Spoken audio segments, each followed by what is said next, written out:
Hey guys, I just want to welcome you back to Volume Therapy.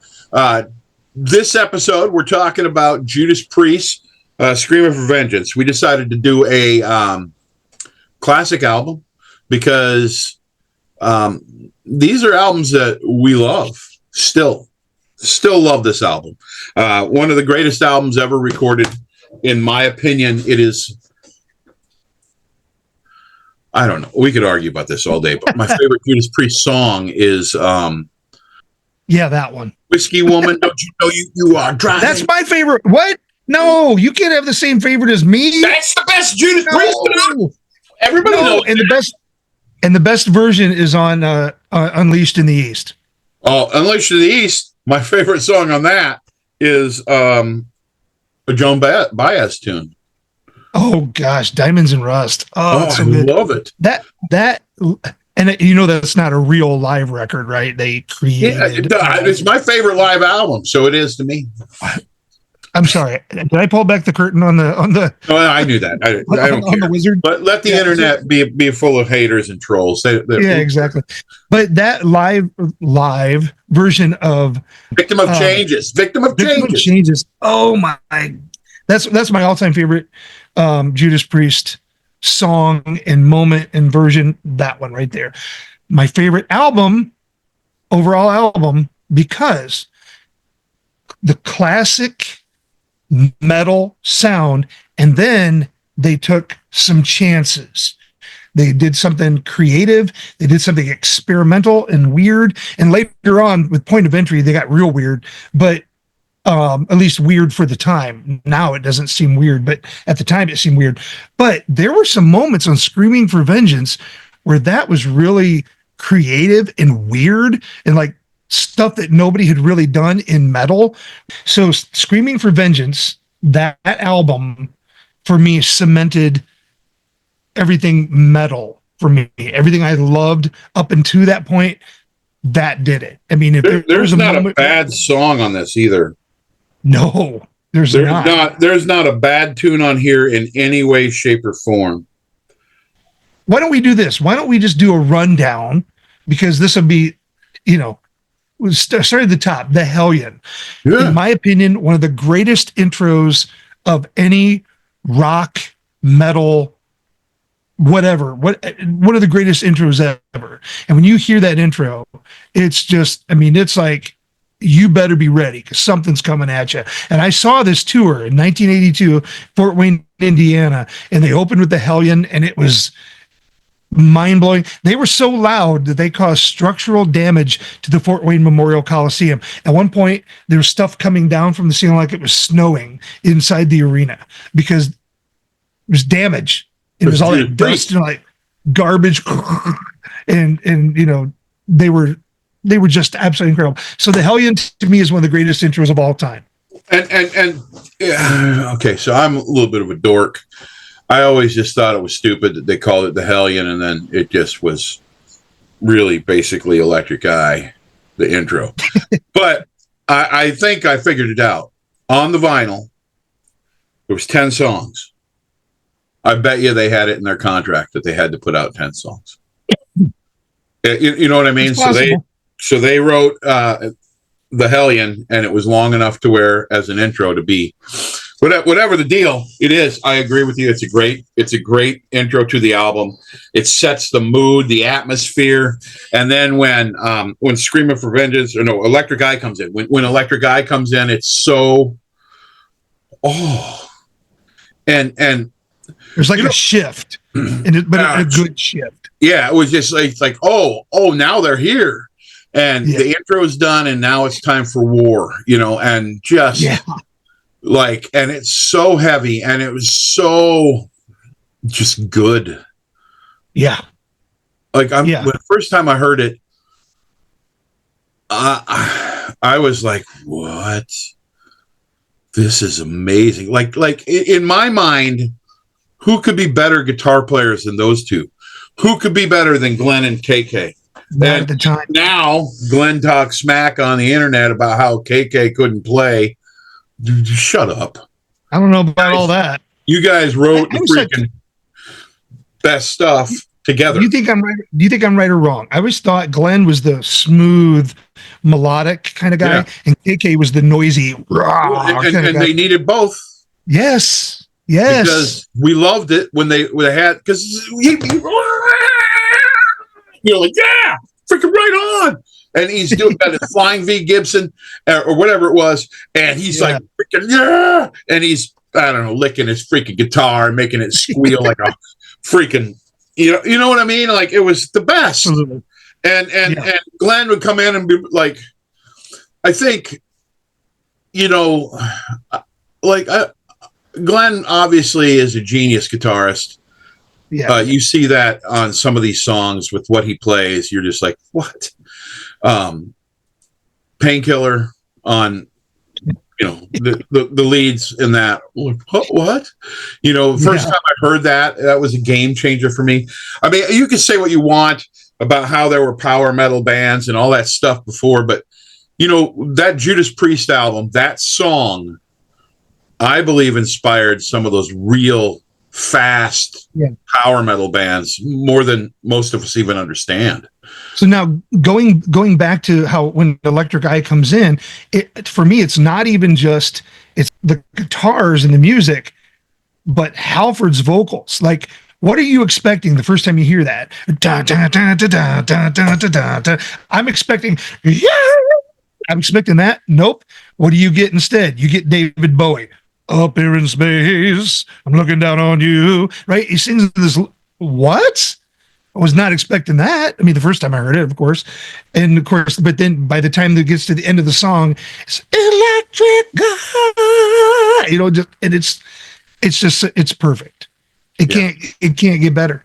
There's nothing they could have done with that song to make it better. What was that movie? Heavy Metal Parking Lot? Yeah. Dude, freaking right on. Judas Priest, I'm there with them. Heavy Metal Parking Lot was God. That was us. So one of my favorite moments on this album is Electric Guy, and it's fading out and fading out, and then the drum thing comes in for Riding on the Wind. Right? And that's just a freaking brilliant song. There's you can't even say anything about it. It's so brilliant. Because I'm riding, and that's like, I mean, I don't know what the song's really about, but I picture some. idea. It's like the chick in freaking Heavy Metal with the sword and on the freaking on the back of the thing in the cartoon with the. She's like riding a falcon. Yeah, she's like, and you're like, yeah, riding on the wind, freaking brilliant. Wearing her heavy metal bathing suit through the atmosphere. With the hair that doesn't move because it's got 900 pounds of Aquanet. Yeah. You're 14 years old. You're like, this is life. Yeah. It's primordial power. Exactly. Like, when I grow up, this is exactly how every day is going to be. I'm going to be on the back of my falcon with my sword. I'll have my heavy metal wife in her heavy metal bathing suit right behind me and holding on for dear life. I'm getting a Trans Am. Freaking yeah! I mean, I'm going to have a Kenwood. Remember, everybody had to have a Kenwood. Oh, yeah, you could have a pretty good Pioneer, but it wasn't the Kenwood. It wasn't a Kenwood. That's right. It was still okay. And then probably my favorite song on the album, maybe, Bloodstone. That song, just the power of that song. Oh, that rhythm and his vocals. It's a great tune. Bloodstone. Yeah, they had cool riffs. It was fun. I like Bloodstone, and some days it hits better than other days. So, the next one after that, Take These Chains. Yeah. What a tune. That was the first time I ever remember hearing a heavy metal love song and going, oh, I relate to that. And it was just, but the thing about it was, it's such a good tune. It's so well written, so well sang. Yeah. Yeah. Pain and Pleasure. to me was like it was almost like a love song, but it was more unrequited love, maybe. I knew that he was gay back then. Oh, come on. I mean, everybody knew. What are you talking? Are you trying to tell me that Rob Halford is gay? He didn't come out till like 96 or 98. I was one of the guys saying, "No, he's not." That was, I mean, all my friends are, "He's gay." No, he's not. And they're like, "Look at the guy. What are you talking about?" I remember this one kid, but I'm not gonna say what I just thought about. Okay. Anyway, so Pain and Pleasure to me was, I was like, is this a gay bondage song? And I never thought of it that way. I always thought that, but I love the song. I never thought about it. To me, it sounded like he loved her, but she's just no good for him, kind of thing. Well, I mean, that's really what it was. And okay. at this point, he was still doing, photo shoots, I think, with, like girls and stuff. Girls, yeah. Rob was being the front man for a heavy metal band back in the 80s, and and he was the best at it. He became the quote unquote metal god, That's right. So then, Screaming for Vengeance, like, I play fast on the guitar. That's one of the songs that made me fall in love with it. I know that song. That song might have been the first time that I ever heard thrash. Was that song? Yeah, I mean, really, the riffs are sort of that way. I mean, it's still a heavy metal band, and it's still their Judas Priest, and it's one of their barn burning tunes. But if you think none of those other guys freaking were like, I mean, it was just fast and good. And then, I think the only song faster than that I know of is Freewheel Burning. Really gets hauling on the next album. The good nut. I would say that Defenders is close to this album, and I like Defenders for a completely different reason. This is such well-written songs, such good riffs, such good tone, such good, just like the microphone they used on Rob. His voice is perfect. I mean, it is perfect. Like when you said he was singing like Bowie.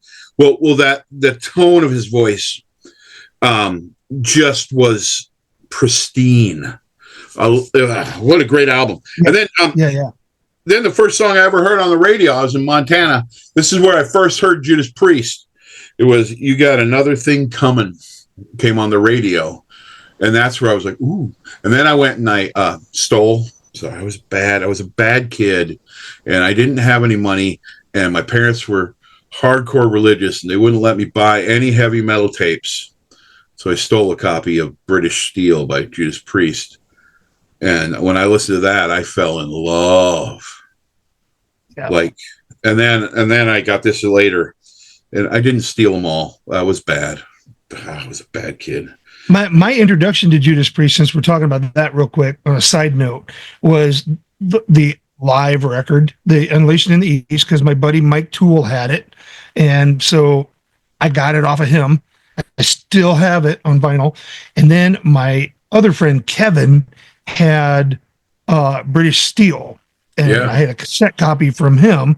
And eventually later on down the line, I got the album. But so I had already heard Priest before this album came out. And when I heard you got Another Thing Coming, I didn't realize they didn't say, okay, and here's the new Judas Priest song, and then play it. They just played it, and I and I went right into the back seat of my mom's car, and like that comes on the radio, and I'm like, I'm sitting there, and I'm like, I got to find out who this is. And then One Life, I'm gonna live it up. I'm like, I don't know who that is, but it sure sounds like that guy from Judas Priest. And by the end of the song, you know what I mean? And then they go, and then they announce who it is after the song. Yeah. I'm like, no way. And I was a kid, so I didn't have access to like what albums are coming out or whatever. And so I'm like, Mom, can we please go to the, and I begged her to go so we could go get this album, and I got it, bought the vinyl, took it home, and I flipped it over because side 2 starts with You Got Another Thing Coming, flipped it over, put it on, so I wanted to hear that song first. Side 2, go, and I'm like, and just like I've been a fan ever since. Yeah. So that song cemented it. I remember I was living in Montana, in Fairview, Montana, and I went to a religious school, and I was not allowed to listen to rock and roll. They would beat me with a 2x4. You can find the school I went to. It's called Liberty Christian School in Sydney, Montana. It's run by the guys that were nicer than the preacher at the time. He didn't like me because my mom went to a different kind of church than the Baptist church. So, but she wanted me to have a good education, and I guess they had the money to spend on it. But it just made me rebellious because everybody there was always mad at everything I did. And so that's why I ended up being really less scrupulous when it came to getting this music, because if they found it, I got just abused, and my parents would tell me I was a bad kid. And my mom has since apologized. She's a wonderful mother, and she meant the best for me. But when there's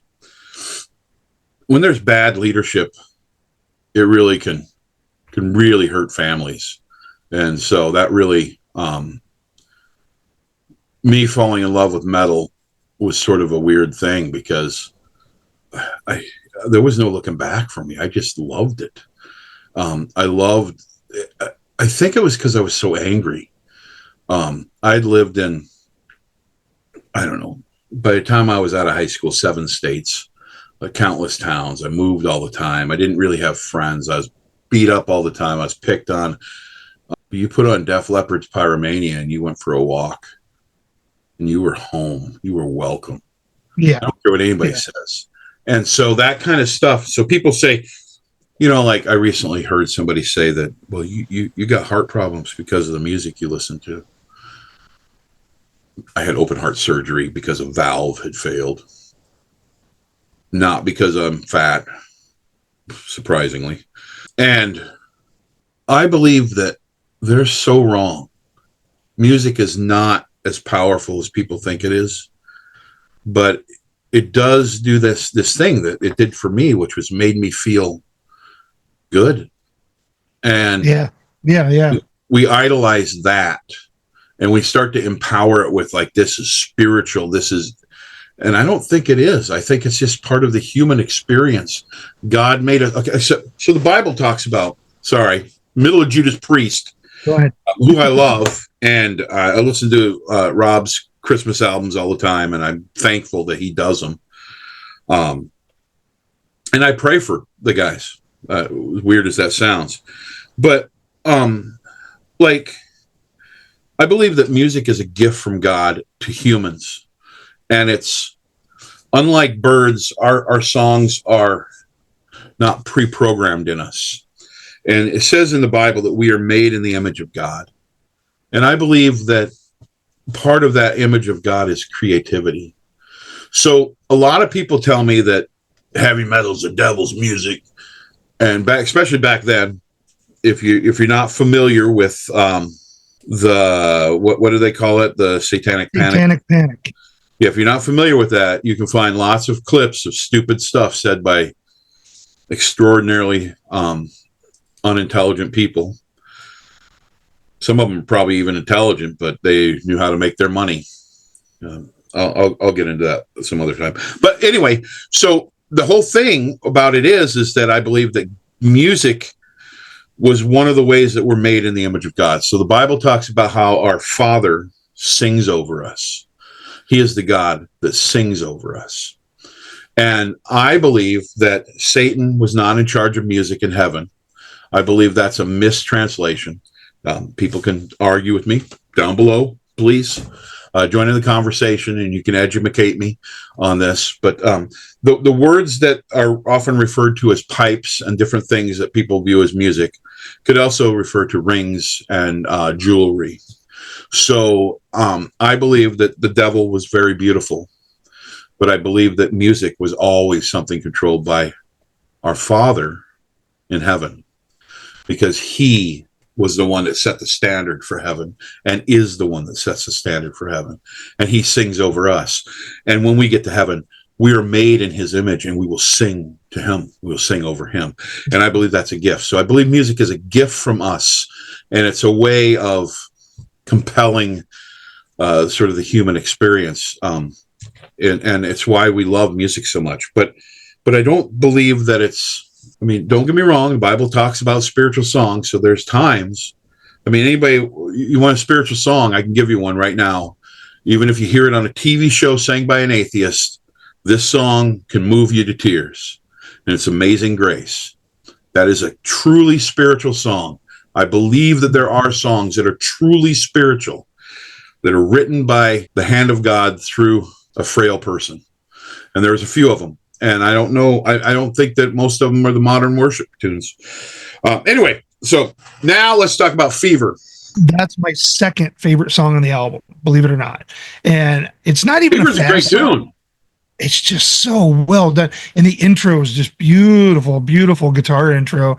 And in his voice just sails over the top of the chords, the melody line, even the lead, it switches keys, but it's just so effortless. The whole song just is effortless, and you feel like you're being lifted up when you listen to it, like you're being lifted off the ground. And it's just like, and it was like, and again, another heavy metal love song. Fever, you set my soul on fire, you fill me with desire, or whatever the lyrics are. But it was like this love song, and to me, it was like, I was like this, dopey little kid that didn't have a girlfriend, and it was like that song that was like make you like long for a girlfriend or whatever. I want my soul set on fire.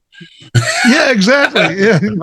Yeah. I just when is my soul going to be a girl and think that she would like it. Now then there's Devil's Child. Woo! Yes. That one didn't do it for me for a long, long time. I get it, but I think I've never been into the whole evil, I love that song. Satanic thing. I don't think it's even satanic. I think he's just talking about how they're just not a good person. Yeah, that's exactly what he's talking about. He's just saying, "You're freaking evil." You're the devil's child. Wait a minute. How can you be the devil and the devil's child at the same time? I don't want to think too hard on that. Well, I mean, so the word devil means adversary. Yeah. So in that relationship, that person was not a good person to him. And Devil's Child, this musically almost leans into AC/DC territory with the big, just crunchy guitars with the bass guitar. Dude, every time so you're going to think this is weird. Every time that I hear Devil's Child, I want to flip it and listen to the cassette again. That's the way it was back then. I was like, yeah, I believe you're the devil. Yeah. And then you flip it over and it's like the Hellion starts again. And you're like, back on this ride. It's like going to the fair and going on the midway. And you walk off and you just turn around and get back in line for the zipper again. You're like, yeah. And freaking just until you can't even freaking walk.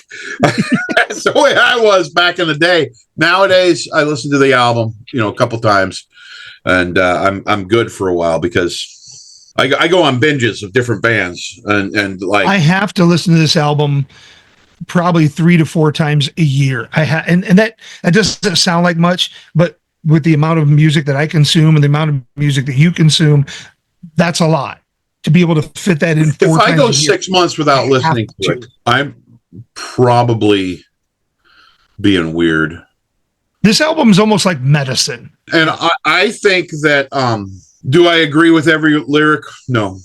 Do I? No. But I think that the compositions and the way that it makes me feel are so just right on. Yeah. Right on. Thank you. Thank you guys for that. Yeah, exactly. So what's your rating on this album? I'm going to give it a 9.5 out of 10. That's exactly what I'm going to give it. 9.5. Exactly. And I don't really know why. I guess because, a perfect album. Does it really exist? Sometimes you don't want to hear every song. I get that. Yeah. But so definitely, it's pretty close. It sure is, man. And Some days, some days I might push it to 9.75. I don't know, but yeah, yeah. I mean, fantastic. and if you're in the mood, it is a 10 out of 10. Yeah. I mean, if you're in the mood, it's one of those. It's All right. right here with Ride the Lightning. All right, guys. So Mike and I both give this the same score, a 9.5. We both absolutely adore this record, Judas Priest, Screaming for Vengeance, one of the greatest metal albums ever in the history of music. Yeah. That's the way we see it. How do you see it? What's your thoughts? Yeah, please let us know. Tell us what you think. We want to hear what you think. And if I shared too much about my weird religious upbringing, I apologize. But I sort of feel like I'm going to be real gut level honest with this podcast, and I'm going to talk about things like I see them, and if you disagree with me, that's fine. And feel free to email us or to post a comment. If you feel like it's something private, you can find me on Facebook. My name's Mike Larson, and yeah, you can find me. I'm the guy with the fuzzy face, and and I would love to talk to you. So tell us what you think down there. Argue with us. It's fine. Believe it or not, we argue all the time about music. We just happen to agree on this one. You can tell us that this album sucks, it stinks, but you better tell us why, because we told you why we love it. Now you tell us why you don't, or tell us why you love it. Hit us up on all the socials. We are on everything from TikTok to Twitter or X, whatever it's called this week. Instagram, Facebook. We're on everything, every social media platform. Make sure you visit our link tree. You can find us on multiple platforms. Find this podcast. It's on Spotify, YouTube, all the normal places where you can find podcasts. For sure. And make sure you like and subscribe, please. Absolutely. Please support us. And thanks for listening to us yammer on about Judas Priest with Screaming for Vengeance. And if you haven't listened to the album and you listen to heavy metal, definitely give it a chance. All right. Have a good night. Thank you so much. Have a good night.